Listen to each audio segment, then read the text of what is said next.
Agora, a última oradora prevista para esta sessão, que é a senhora professora doutora Mafalda Carmona, podendo-lhe assegurar que hoje é dia 22 e amanhã será dia 23.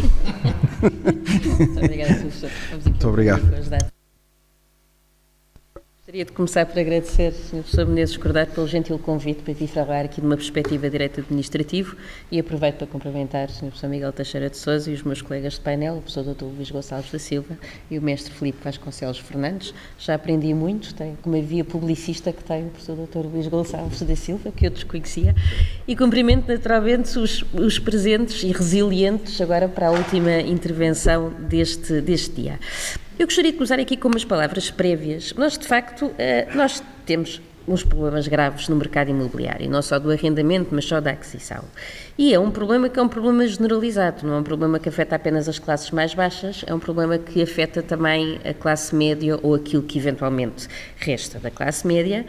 Eu lembro-me que há 20 anos um advogado estagiário em início de carreira facilmente conseguiria adquirir uma casa, modesta, mas conseguia, e hoje em dia um advogado estagiário ou um jovem advogado tenta arrendar a meias uma casa com outros advogados estagiários e tem que ir a várias entrevistas para ver se é admitido no arrendamento.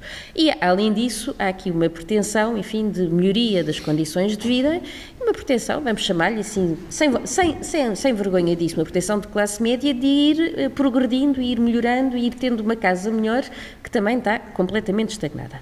Ora bem, este problema que nós temos hoje em dia é um problema em que existe a mão do Estado. Eu diria que isto é mesmo um exemplo claro de falta de sustentabilidade social das políticas relativas ao mercado imobiliário. Fala-se muito em sustentabilidade ambiental, mas a social também é importante, como nós sabemos.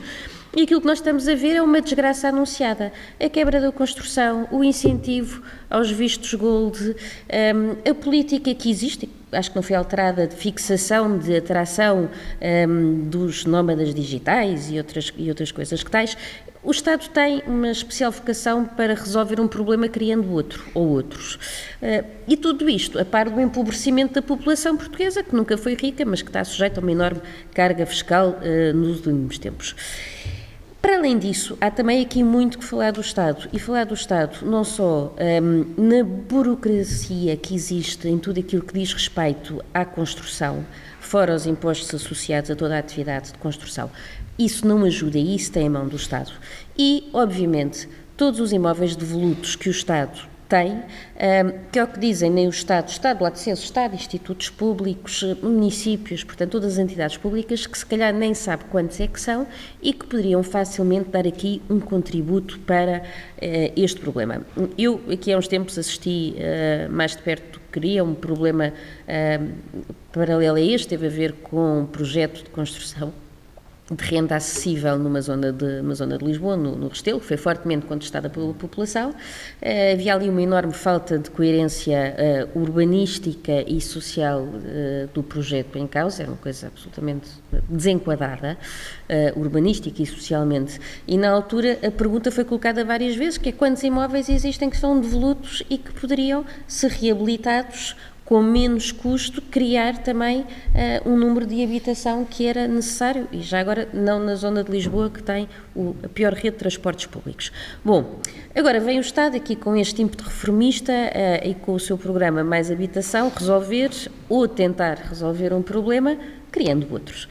Eu vou falar de três tópicos, mas antes disso eu queria só dar aqui uma nota sobre um aspecto que eu acho que não tem sido muito falado e que é uma alteração à lei do Tribunal de Contas, que dispensa de visto prévio.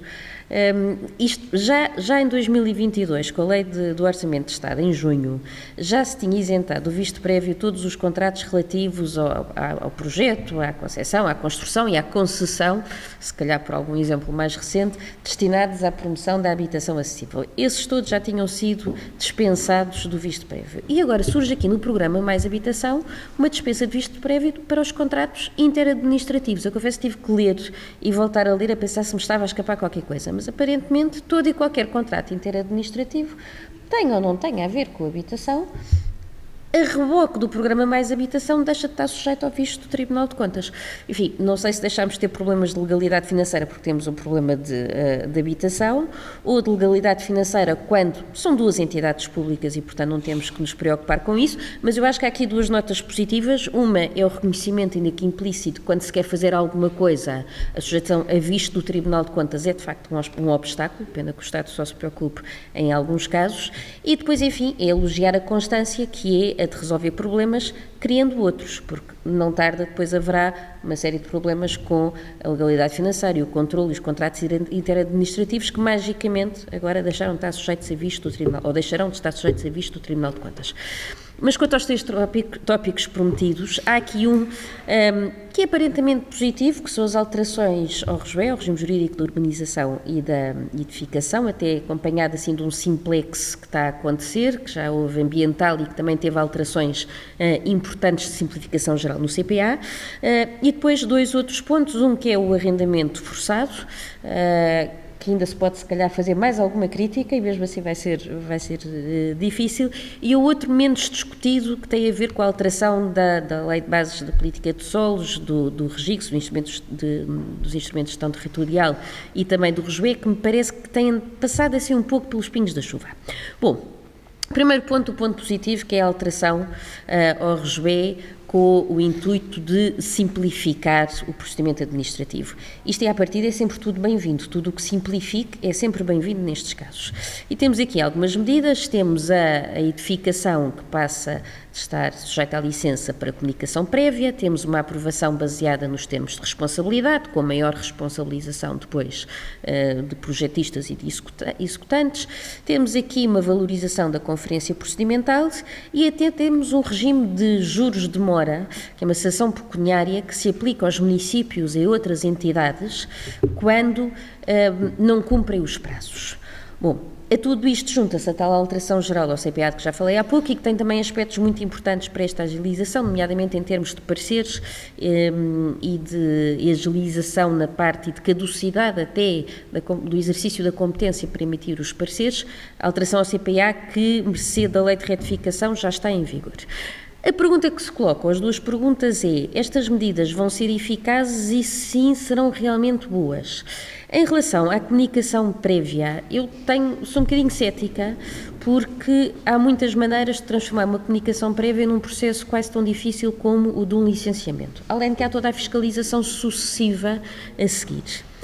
Se for eficaz, eu também não sei se esta é a melhor solução. Quer dizer, a administração tem que controlar, o que não pode é demorar 2 anos e meio para decidir algo que é suposto decidir em 6 meses.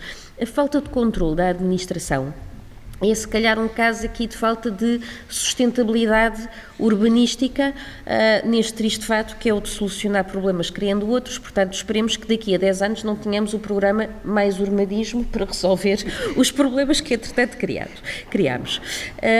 Mas depois, também aqui, quanto à questão destes juros de demora, deste mecanismo, parece que o legislador finalmente levou a sério os prazos para a decisão administrativa. E isto é positivo, porque até hoje o que nós temos são prazos para a decisão administrativa, a administração incumpre e o que é que faz o particular? Vai ocorrer por uma ação de condenação nos tribunais administrativos? Não, espera pacientemente e assim as coisas vão passando. Ora bem, esta responsabilidade que aqui está, esta sanção que é aplicada, não é bem, são os termos da lei, é uma sanção pecuniária, é aplicada aos municípios. Traduz preferencialmente numa perda de receita para os municípios, ou depois em sede de créditos também na parte dos outros impostos, mas acaba por ser menos receita, pelo menos nestas medidas. E se não for mais despesa. Aqui o que eu queria salientar é isto: não nos deixemos enganar, porque cada vez que um município ou o Estado ou qualquer entidade pública paga uma indemnização, nós podemos olhar e ficar contentes com a direito à indemnização, mas só se formos os lesados, porque quando uma entidade pública paga uma indemnização, somos nós que estamos a pagar a indemnização. E, portanto, enfim, a resolver este problema, e para haver mesmo vontade de resolver o problema, conviria era que fizesse aqui uma responsabilidade pessoal dos titulares de órgãos, uma sanção pecuniária compulsória, como existe noutras situações. Aí sim nós teríamos o problema dos prazos resolvidos. Assim não vamos ter, o que vamos ter é mais encargos que se repercutem em quem paga impostos depois, naturalmente, não se admiram que as pessoas não consigam comprar casas. Ainda a este propósito, e só uma breve nota sobre o alojamento local e quanto às autorizações que vão caducar em 2030, vamos ver se isto aqui não vai trazer consigo um problema de pedidos de indemnizações. Quem é que as vai pagar? Acho que já sabemos a resposta. Segundo tópico, que é o do arrendamento forçado. Isto verdadeiramente não é uma novidade. O facto de não ser uma novidade também não lhe dá mais legitimidade, note-se. Mas não é uma novidade porque, além do arrendamento para prédios rústicos, que no papel é interessante, mas parece que na prática também não acontece, nós já tínhamos desde 2021, não foi também assim há tanto tempo, um arrendamento forçado previsto para zonas de pressão urbanística. Eu acho que isto já só por si já devia ter sido problemático. Agora temos uma solução que é para todo e qualquer imóvel, que vai casar com o regime que já existia em 2006 dos prédios devolutos para efeitos de IMI. Bom, o que é que acontece agora? Nós tínhamos o regime de 2021 só para as zonas de pressão urbanística e essas zonas tinham que ser delimitadas por uma deliberação da Assembleia Municipal, iria abranger, obviamente, todo um conjunto de prédios e teria que ser feito com base em determinados indicadores que demonstrassem que estava ali uma zona de pressão urbanística. Não era espetacular, digamos assim, mas pelo menos havia aqui algum cuidado. Agora não, agora todas as zonas são de pressão urbanística, pelos vistos, qualquer habitação pode estar sujeita a este regime de arrendamento forçado e pode ser até só uma habitação num determinado sítio. Tudo isto tem, enfim, um potencial para correr mal que é impensurável. Depois, vendo aqui, não querendo aqui entrar em pormenores, eu estive a tentar ver quais são as situações de prédios devolutos e dei por mim a fazer esta pergunta. Quando é que o Estado me deixa ter uma casa que eu não habito, por uma qualquer razão, naquilo que é o exercício livre do direito de propriedade, que é só uma frase que hoje em dia já parece que se torna, não sei se chocante, não sei se datada. E de todo aquele elenco de situações, há umas que não se percebe, há ali um caso da aquisição para revenda que me parece mais amplo do que está até na lei relativa ao IMI. Não percebo exatamente como é que isso vai funcionar, não sei se do ponto de vista da técnica legislativa se está muito apurado, mas fiquei a saber que eu posso não habitar uma casa que tenha por razões profissionais, de formação e de saúde, mas não por razões pessoais. O que seria isso? Isso o Estado não me permite. Também seria estranho eu ter que estar a explicar quais seriam as minhas razões pessoais a qualquer funcionário da administração, mas o que interessa é que há uma lista das razões, são os profissionais de formação e de saúde, por razões pessoais, quaisquer que elas sejam, o Estado não me deixa não habitar em minha casa. Portanto, um direito de propriedade com este dever, que é, obviamente, uma óbvia restrição ao direito de propriedade, é daquelas que roça a evidência. É uma restrição significativa e desproporcionada. Isto briga com a ideia de liberdade que está subjacente a qualquer direito. Há um dever de ocupação efetiva no direito de propriedade e que vai bater aqui numa parte que é a parte da desnecessidade. E aqui um pouco naquilo que o professor Luís Gonçalves da Silva estava a dizer há pouco, isto de facto é extraordinário, porque se nós olharmos para a Lei de Bases da Habitação e o Governo olhou para a Lei de Bases da Habitação no que interessava, para dizer que está lá que a função social da propriedade implica o dever de ocupação efetiva, mas de facto está lá que o Estado é o garante do direito à habitação, isto é uma lei de 2019, lei 83 de 2019, o Estado é o garante do direito à habitação, a função social corresponde ao uso efetivo da habitação e depois também se diz isto, para garantir a função social da habitação, o Estado recorre prioritariamente ao património edificado público, convenientemente omitido em todo o programa Mais Habitação. O programa Mais Habitação tem tudo menos isso. Não há uma linha que coloque o Estado obrigado a fazer arrendamento forçado dos seus próprios imóveis. Não há sequer uma tentativa de fazer um inventário de todos esses imóveis. Não há nada. Portanto, o Estado aquilo que faz é obrigar os privados a fazer algo que o Estado está obrigado a fazer e que insiste em não fazer. É isto que é o arrendamento forçado. Bom, depois, para além disso, há aqui um ponto que eu ainda gostava de focar, não sei como é que estamos aqui de tempo, mas é mais 2 minutos, que é a tal tal alteração à Lei de Bases da Política de Solos, do regime dos instrumentos de gestão territorial e de RESPE. Há aqui várias alterações e que batem certo com aquilo que se diz no início do programa, que é o Estado tem o intuito de garantir habitação para todos e depois que é logo seguido do aumento dos solos disponíveis para a habitação pública. Não é dos edifícios públicos devolutos para a habitação pública, é de solos públicos para se fazer construção para a habitação pública. E tem aqui umas coisas que eu acho extraordinárias. Uma delas é, há logo aqui uma parte no regime dos instrumentos de gestão territorial em que se permite que haja uso habitacional presumido e em desconformidade com aquilo que está nos instrumentos de gestão territorial. Isto, obviamente, mais uma vez, esquece da Lei de Bases da Habitação, que diz que o uso habitacional está dependente das vinculações dos instrumentos de gestão territorial, viola a reserva de plano, viola a reserva de autonomia local. Não é preciso haver essa alteração, presume se for coerente com aquilo que está ao lado. Depois temos um direito de preferência a favor das entidades públicas nas transmissões onerosas, que é uma figura que já me tem suscitado várias dúvidas, que já era ampla, zonas de reabilitação, etc., mas depois zonas de reabilitação é tudo, mas agora também para promoção da habitação pública ou custos controlados. Portanto, a entidade pública tem sempre direito de preferência.